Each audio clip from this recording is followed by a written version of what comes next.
దానికంటే 1000 అంతలు పెద్దది. ఇంత పెద్ద స్కాము తెలంగాణలో జరుగుతుంటే కిషన్ రెడ్డి, బండి సంజయ్ గారు ఎందుకు వాళ్ళు బయటకు వస్తలేరు, మాట్లాడతలేరు, విచారణకు ఆదేశిస్తలేరు? ఈడీ, ఇన్కమ్ ట్యాక్స్, సిబిఐ దాడులు ఎందుకు జరుగుతలేవు? ఇది స్పష్టంగా దారి దోపిడీ దొంగతనానికి రాష్ట్ర ప్రభుత్వం పాల్పడి ఐఆర్బి డెవలపర్స్ అనే పూణే కంపెనీకి తెగనమ్మేసిండ్రు. ఈ తెగనమ్మిన దాంట్లో చంద్రశేఖరరావు, తారక రామారావు, సోమేష్ కుమార్, అరవింద్ కుమార్ ఉన్నారని మేము స్పష్టమైన ఆరోపణ చేసినాం. మేమే కాదు, భారతీయ జనతా పార్టీకి సంబంధించిన ఎమ్మెల్యే రఘునందన్ రావు గారు కూడా ఇదే ఆరోపణ చేస్తున్నాడు. కిషన్ రెడ్డి గారు కూడా ఒకరోజు ప్రెస్ మీట్ పెట్టి 2 లక్షల కోట్ల రూపాయల కుంభకోణం జరిగింది అన్నాడు. ఒక కేంద్ర క్యాబినెట్ మినిస్టర్ అయిన కిషన్ రెడ్డి గారు 2 లక్షల కోట్ల రూపాయల ప్రజాధనాన్ని ఒక కుటుంబం దోపిడీకి పాల్పడితే విచారణకు ఆదేశించమని ఎందుకు బండి సంజయ్ గారు, కిషన్ రెడ్డి గారు లేఖలు రాస్తలేరు? ఇలా నేను చెప్పింది అదే, రఘునందన్ రావు చెప్పింది అదే. మరి కేంద్రంలో అధికారంలో ఉన్న వాళ్ళు ఢిల్లీలో 100 కోట్లు లంచం ఇచ్చిందని కేసులు కట్టినామంటుండ్రు.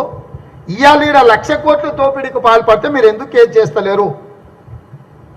లంచం ఇచ్చిన టీఆర్ఎస్ నాయకులను మేము పట్టుకున్నామంటారు, మంచిది, సంతోషం. లంచం ఇచ్చినందుకు పట్టుకున్నారు, బాగానే ఉంది.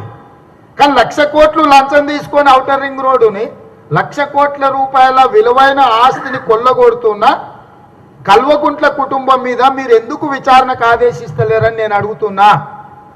దీని వెనకాల ఉన్న గూడు పుటాని ఏంది అని చెప్పి బీజేపీ వాళ్ళని అడుగుతున్నా.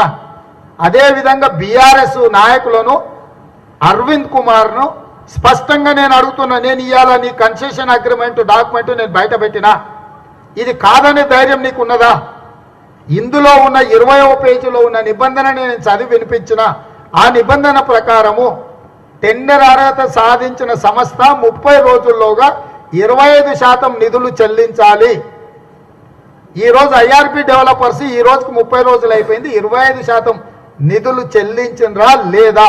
చెల్లించకపోతే వాళ్ళ ఈఎండిని జప్తు చేసి టెండర్ను రద్దు చేయాల్సిన బాధ్యత నీ మీద ఉన్నది. నువ్వు రద్దు చేస్తావా లేదా?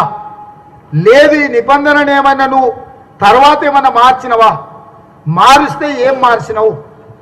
మార్చిన నిబంధన ఏంది?